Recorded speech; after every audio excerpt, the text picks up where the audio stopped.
Okay, part 2 of the Shoot Diane lecture. The low-risk chest pain patient, part 2. No more encouraging than part 1, but we'll hopefully get through something.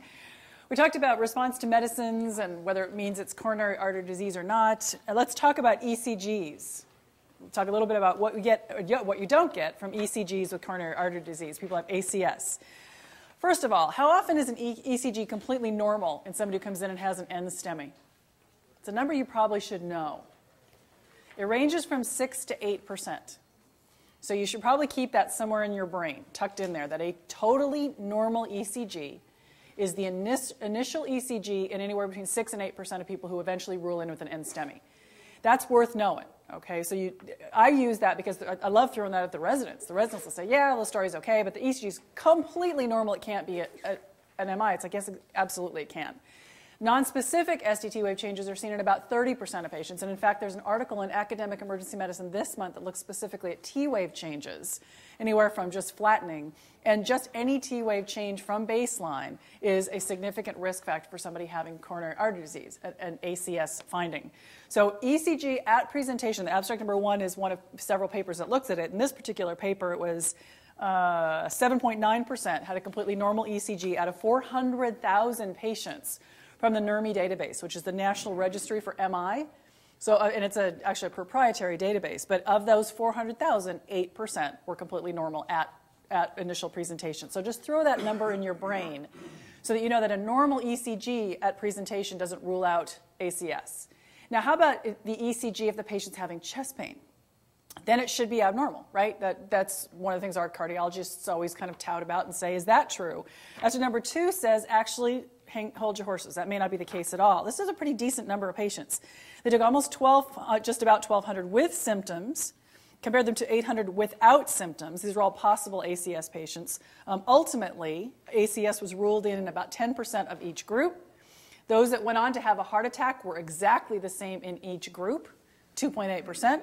Those that went on to bad outcome at 30 days were 5% in each group, identical, whether they had changes with pain or not. So changes with pain don't necessarily mean that you don't have active coronary artery disease going on, active ACS. It does make a difference. It can occur. So don't let that help you either. And again, part of the problem with this is it's knocking down all those things that we try to put our hang our hats on to make this diagnosis. But if you really look at the literature, it just isn't supported. And I think what's finally gotten us kind of stuck is this end STEMI deal. The end STEMIs are the problem, and they have as bad an outcome as the STEMIs do. In fact, there's some literature that suggests their outcome is worse than the STEMIs are because they get missed, they get later interventions, etc. It's the end STEMI that's the quandary for us, and part of the end STEMI means that there is no ST elevation. There's something else that happens. It may be a troponin leak. It may be futzy little silly changes on EKG or nothing that changes on EKG. The key is to just know that this absolutely occurs. And abstract number 3, let me read you a statement. Emergency physicians miss 11% of high-risk ECG changes in patients with acute myocardial infarction. Does that sound right? Do you miss 1 in 10 high-risk ECG changes in people who come in that you admit with AMI? Do you miss them? Who wrote this paper? Cardiologists. They are such slimes. This is a paper of 1,684 patients who were admitted through the ED with acute myocardial infarction. The cardiologists unblinded, knowing that these patients all had an MI, retrospectively went back and pulled the ED EKG, and then went through and said, oh, high-risk finding, high-risk finding. Oh, they missed 11%. They should be ashamed of themselves, absolutely ashamed of themselves for publishing this paper. This is not a fair paper by any means. I challenge them to put their backsides in that emergency department on the front end and make these diagnoses. That being said, I think it is important that we do need to know how to interpret ECGs well. And I know I have certain areas of ECG interpretation I'm just not good at, that I have to re-review again and again and again. Particularly for me, my 2 pitfalls are posterior MIs. I have to always go back and kind of re-familiarize myself with the changes on that, and changes in the presence of a bundle. There are changes in the presence of bundle branch block, both left and right, that are indicative of acute changes from ischemia. And my personal pitfalls, I'm fine at the STEMIs, I'm fine at the little non-specific Ecgs, but those are the ones where I get myself in trouble. I think for you, the thing to know is your own areas of pitfall. Where do you have trouble? go back and just relearn those. Go back and review them every so often. I know I need to do that. And that will help me not miss these 11% that we're supposed to be missing, which I think is butt kiss anyway. The other slap their face paper is number 4. I love this. They went to ST segment elevation MIs in patients taking sulfonylureas, and they found that the STEMI elevation was about 0.5 millimeter less in people on sulfonylureas than people on sulfonylureas. And what am I supposed to do with that? Give me a correction factor. Give me a something. What do I do? Say, hello, Dr. Cardiologist. Yeah, well, it's only 0.5 millimeter up instead of a full millimeter, but I still want you to come in and PCI this person. I don't know what to do with that. So that's fascinating and completely useless. So we'll just skip that entirely. We talked a little bit in the first section about this, about stress testing, which I'm going to skip article number 5 and move on to articles 6 and 7. Look at stress testing. If you had 2 identical patients, you had 2 55-year-old males who came in. Both came in with decent cardiac histories, okay, negative workup in the ED. But one person had some sort of non-invasive stress test within the last 6 months that was negative. The other one was positive. And now you take a third person who's a 55-year-old guy, decent story, negative workup, who's had no workup at all. Do we treat them differently? Somebody with a known positive stress test, a known negative stress test, and no test at all, and we're worried about ACS. Do we do things differently with them as far as admission in particular? Absolutely. Absolutely. We will admit, actually this is abstract number 6, looks at this, how a positive functional test of some sort, stress test of some sort, changes our approach to the management of somebody who comes in later with chest pain. If they've had a positive test in the past, we admit them 92% of the time. I'm actually amazed we don't admit them 100% of the time. That other 8%, I don't know. They would admit them 92% of the time. Death, revascularization, or MI within the following 30 days is 1 in 10 of those people. So they've had a positive, some sort of stress test. They come back and see you with a good story. You admit them, 1 in 10 is going to have something happen within the next 30 days. What if it's been negative, though? They had a negative stress test. 3/4 of them get admitted, and 5%, 1 in 20, has an MI, death, or revascularization within that 30-day time window. It's about half as likely, but that's still 1 in 20. That is a significant proportion of people. If it's somebody who didn't get evaluated at all, we still admit them about the same amount. Okay, about 3 out of 4 get admitted, and about, interestingly, 5% have a bad outcome. So what it tells me is that if we have a positive stress test, it makes us feel more reassured that we're doing the right thing, we admit them, and they do have bad outcomes, potentially. What you don't want to do is let that negative stress test convince you that they're okay. And I think the fact that and you've all had this battle, we were just talking about it at that first part of the lecture, where you call the cardiologist and they say, look, ma'am was the last one I got, look, ma'am. It's like, hello, we're colleagues here, don't ma'am me. But look, ma'am, I just stressed this guy and it was fine. It's like, good for you. It's not a perfect test, the stress test, and he's in here looking like he has ACS. It's a perfect story. I'm not sending him home. Okay, I am not sending him home. And that is the right thing to do most of the time. Okay, know that that is the right thing to do. And treat them just like somebody who has no test at all in the past, because their outcomes are equivalent. 1 in 20 will have a bad thing happen. And that's, Stuart's going to talk to you guys about that, but that is based on the fact that a lot of our non-invasive testing isn't perfect. In fact, misses a significant amount of disease and actually can overcall a significant amount of disease as well. So, and actually, abstract number 7 looks at, okay, fine. We admit them, they get this workup in the hospital, they get tests done. What does that do in the long term to the patients themselves? Do they stop coming to the hospital if they have a negative stress test? No. Having a negative workup, even when they've been admitted, they're just as likely to come back and see us. They're just as likely to get readmitted whether they've had a negative workup or not. They're just as likely to be hospitalized whether they've had, it kind of begs the question, why bother? I mean, it kind of begs the question. If it doesn't change management to know, especially in the negative cases, it almost begs the question, why bother? The positives are probably very useful. It's those negatives that are the issue, because these tests aren't as good as we'd like to think they are. And I think that's the biggest problem. And so for us, do the right thing based on today's visit. If today's visit sounds bad, today's visit very well can be bad, even if they've had a negative non-invasive workup in the past. I'll tell you where the issue does come up that is a bit of a quandary. You're probably safe if within the last year the patient has had a cath that is clean. Now, what is clean? Probably a lesion of 20% or less. Okay, clean. that is probably safe to send that person home even if their story sounds good, but there are two caveats to that. Prinzmetal's angina is real, and it can cause an infarct. Absolutely real. There is also this weird, funky syndrome called broken heart syndrome. It tends to be seen in women, tends to be around an anniversary reaction where they will truly infarct with totally clean coronary arteries. It's often related to some really tragic event. It's often an anniversary kind of thing. It's pretty well described in the literature, extraordinarily rare. But know that even with a clean coronary, you can have bad things happen. But overall, clean coronaries with, coming back 2 or 3 months later, it's probably not true ACS. That's probably the only thing that's helpful. Frustrating stuff. All right. How many of you use risk stratification tools routinely on your ACS patients? I want to urge you to do this, but I will tell you there is no great risk stratification tool out there. Risk stratification tools such as the TIMI tool, Goldman Criteria, there's a GRACE criteria, there's probably now a half a dozen risk stratification tools out there. Most of them, especially things like TIMI, were originally developed for research purposes. So that we could say Joe Smith has a TIMI score of X, has a TIMI score of 6. Therefore, he's going to fall into this risk stratification scheme, and we're going to see if PCI helps him, okay, as a study design, so that we can put people into boxes. Here's the TIMI 7, TIMI 6, TIMI 5. So TIMI X and above, it's worth intervening. TIMI X and below, it's not. What we've tried to do with these kind of risk stratification schemes is front load them to us in the ER. Yes, we know it may affect whether PCI helps this person or not. Can we push this up to us on the front door? And can we use these things to risk stratify people at our end? I'll tell you up front, the data is disappointing at best.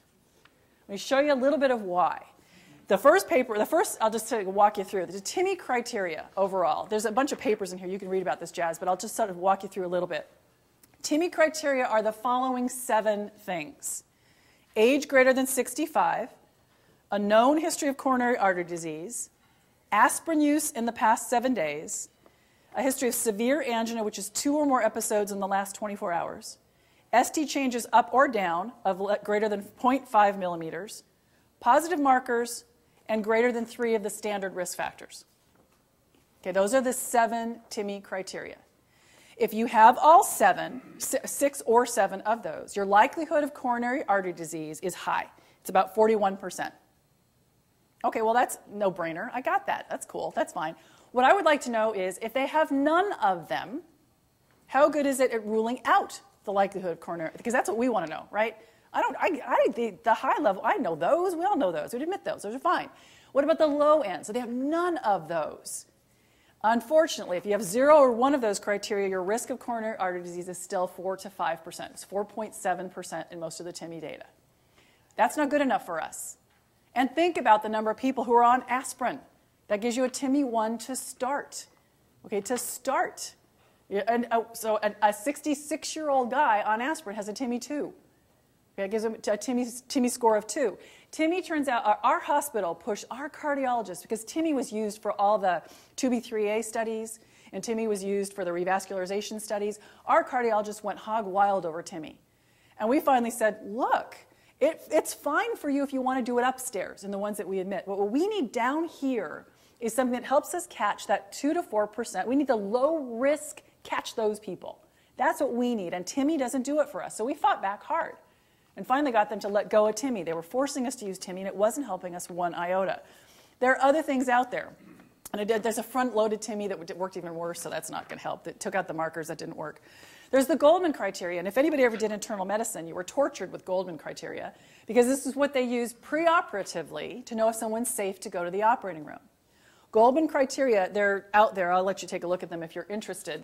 There's some in there, but I wouldn't bother. Goldman Criteria are very cumbersome to use. They're very helpful to know who is high risk for going to the operating room. But for us in the emergency department, they're based on criteria that we don't use routinely, like RALs at the bases, a blood pressure level less than 110, things that we don't use routinely in our risk stratification scheme. And it's not something that turns out it still has a 5% miss rate of people at risk for coronary artery disease. Still not good enough. There are several other criteria in there. The Canadians, God bless them, are working on what's going to be called the Vancouver Rule. They've already gone through 123 different potential factors we could use, and they're trying to cull out which of those might be helpful for us to risk stratify people. It's not even close to ready for prime time. It's in its derivation stage right now. But keep an ear to the ground. The Canadians come up with some pretty good rules on getting at things that we care about, so we'll keep an ear to the ground on that one and see. I'll tell you what we did at our joint, because this is so frustrating.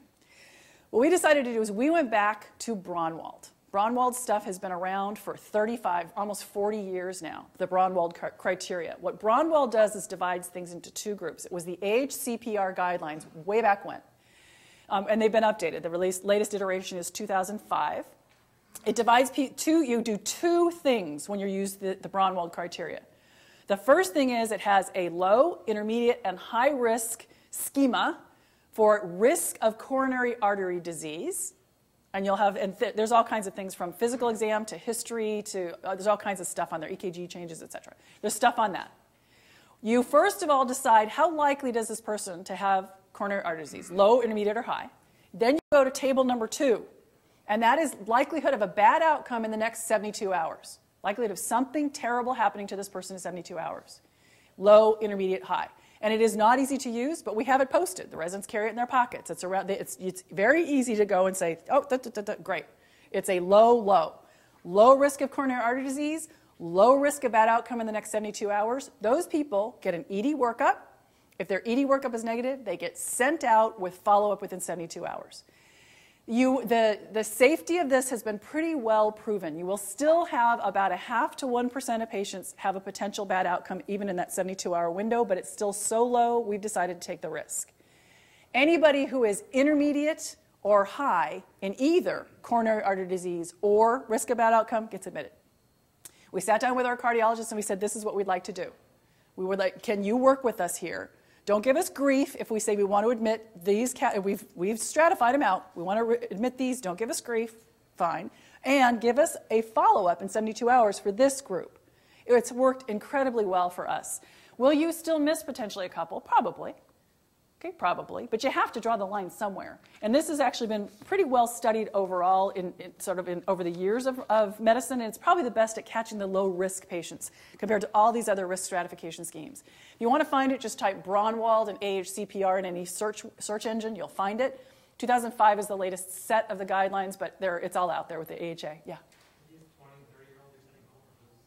No, this is actually, and the risk stratification includes age as far as stratifying. I'll tell you, for an emergency doc, when we finally got this bought off on by everybody, the best part of it is that you are put immediately into the intermediate group of risk of coronary artery disease by asking one question, and that is, are you diabetic? If the answer is yes, you're done. You still do your ER workup, but that gets them admitted flat out. Are you diabetic? Gets you admitted right up front. I'll tell you the one area on the Braunwald that's a problem is the other intermediate criteria that you don't even have to ask, you just have to look, is male.